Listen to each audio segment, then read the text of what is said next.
Assalamualaikum warahmatullahi wabarakatuh. A'udzubillahi minasyaitonir rajim.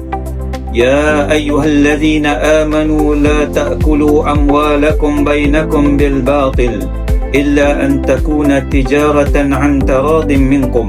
Maksudnya, wahai orang-orang yang beriman, janganlah kamu makan harta atau gunakan harta kamu sesama kamu dengan jalan yang salah, iaitu tipu, judi dan sebagainya, kecuali dengan jalan perniagaan cara suka sama suka di antara kamu. Maksud surah An-Nisa ayat 29. Wang atau harta tidak patuh syariah. Apakah yang dimaksudkan dengan wang atau harta tidak patuh syariah, dan apakah hukumnya?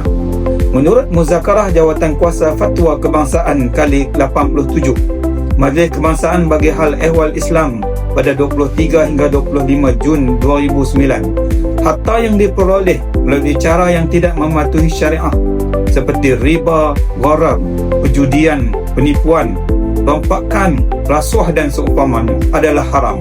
Harta ini tidak boleh digunakan untuk kepentingan diri sendiri dan wajib disucikan dengan cara yang pertama diserahkan kepada Baitul Mal untuk maslahah umum umat Islam, seperti membina jambatan, jalan, tandas dan seumpamanya, atau diserahkan kepada golongan fakir miskin, atau jika harta tersebut merupakan harta rompak, curi dan seumpamanya, maka harta tersebut perlu diserahkan semula kepada pemiliknya atau warisnya.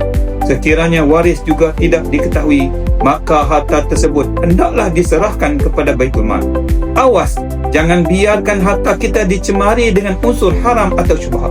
Bersihkan segera, salurkan kepada Majlis Agama Islam Negeri Kedah secara atas talian, di kaunter Maik atau di pejabat agama daerah berhampiran.